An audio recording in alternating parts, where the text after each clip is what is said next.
Hello साथीभाइ हो, यो युनाइटेड टिस्टा हेल्थ क्लब र मेरो सुरुवात गरौँ भने म एउटा साधारण मान्छे, शिक्षक, माउ स्टार एकाडेमीका शिक्षक। त्यति बेला म एकदमै शरीर सुकेको है, अर्कै अन्यथा थोकमा मेरो इच्छा थियो। मेरो फोटोजहरू हेर्नुहोस्, एकदमै दुब्लो पातलो मरिसकेको मानिस। त्यति बेला इच्छा, मलाई कसैले अलिक दुब्लो पातलो भनेर मलाई भन्दाखेरि त्यति बेला मलाई इच्छा जागृत भयो। सुरुवात गरेँ। हाम्रो यो साथी हो, मेरो मित्र सन्तोष तामाङ, भर्खरै मात्रामा सुरु गरेको थिएँ। युपिएससी को जीवन सुरुवात भयो टिस्टामा। तर हार चाहिँ मान्नु भएन। हार मान्नु त हार मान्नु चाहिँ हुँदैन। शरीर बन्दै जान्छ। जे नसक्नु होला, तपाईँहरू बुढो भयो, म बुढो भएछु, जिउ बनिँदैन, बनिन्छ, किन बनिँदैन। कोसिस चाहिँ एकदमै जारी रहनुपर्छ, हार मान्नु चाहिँ भएन। त्यही हो, दिन रातको कष्ट, दिन रातको चाहिँ सोचाइ चाहिँ शरीरमै याद दिनुपर्छ, समयमै ध्यान दिनुपर्छ, खाना राम्रो खानुपर्छ। हामी त अब त्यस्तै हो नि, टेस्टी खाना खानु मन लाग्छ, तर अलिक खानामा जोगिनुपर्छ, शरीर किन बनिँदैन।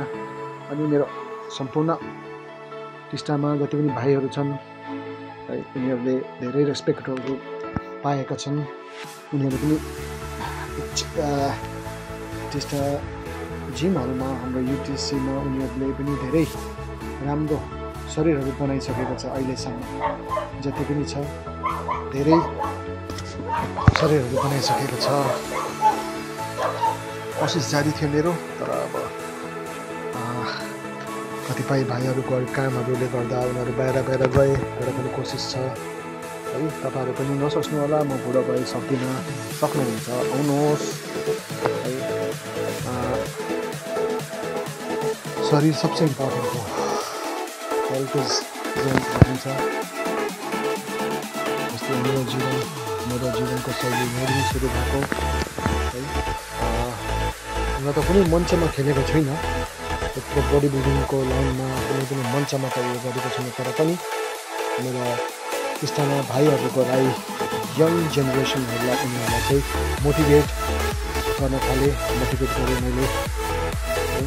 अनि उनीहरू पनि मोटिभेट भयो। हाम्रो जिममा त्यति बेला जयराज भाइहरू पनि आएको थियो। जयराज भाइले प्रथमत उहाँले आएर हामीलाई क्लास दिनुभयो है। सबैसँग राम्रो छ, सबैसँग मिहिनेत गर्नुपर्छ। एथलेट फिल्डै यस्तै हो। तपाईँले सुरुवात गर्नुभयो भने एथलेट फिल्डमा, अनि सोसियल मिडिया छ, सोसियल मिडियामा त जहीँ पनि भइहाल्छ, जोडिहाल्छ। तपाईँको बडी, तपाईँको डेलीको भिडियो अपलोड गर्नुहुन्छ, तपाईँसँग जोडिन्छ, सबैजना जोडिन्छ। यो चाहिँ अब कोसिस, मेहनतको फल हो यो। जति मेहनत गर्नुहुन्छ त्यति राम्रो हो, शरीर सुरक्षित हुन्छ, दिमाग पनि भनौँ भने हेल्थ पनि राम्रो, दिमाग पनि फ्रेस है। कुनै नेगेटिभिटी आउँदैन, नेगेटिभ सोचाइ आउँदैन, खालि पोजिटिभ सोचाइ हुन्छ। कुन चिज नराम्रो, कुन चिज राम्रो, त्यो सबै तपाईँकोमा त्यो दिमागमा आइहाल्छ। हेर्दै जानुहोस्। तपाईँहरू पनि म यही सल्लाह दिन्छु, तपाईँहरूले गर्नुहोस्, राम्रो हो, गर्नुहोस् तपाईँहरू पनि। धेरै जग्गामा अहिले त धेरै जग्गामा उमेर पुगेका मानिसहरू पनि जोइन गरेको छ। सिलगढीमा त प्रायः छ है, अरू जग्गामा पनि देख्दैछु।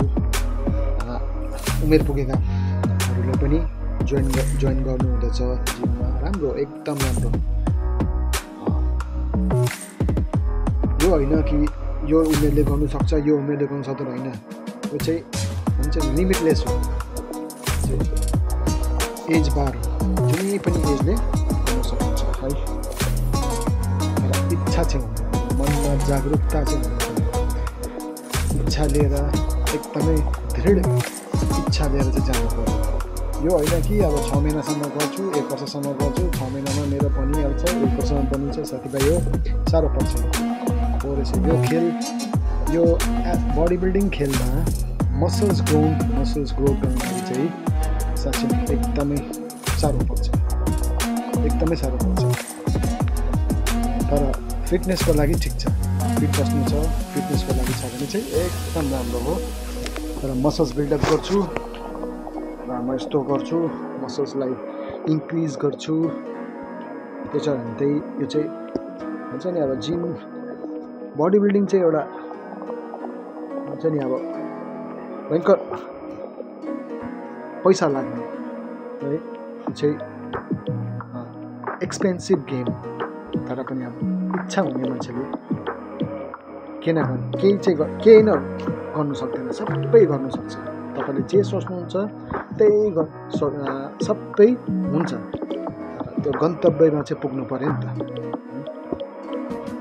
कोसिस चाहिँ गर्नु पर्यो कोसिस गऱ्यो भने केही नपाउँदैन सबै चिज पाउनु पाउँछ है तपाईँले पनि जहाँ तपाईँको वरिपरि जिमहरू खोलेको छ भने जानुहोस् गर्नुहोस् एक्सर्साइज गर्नुहोस् शरीर फिट हुन्छ फेरि पनि तपाईँहरूलाई भेटौँला अर्को भिडियो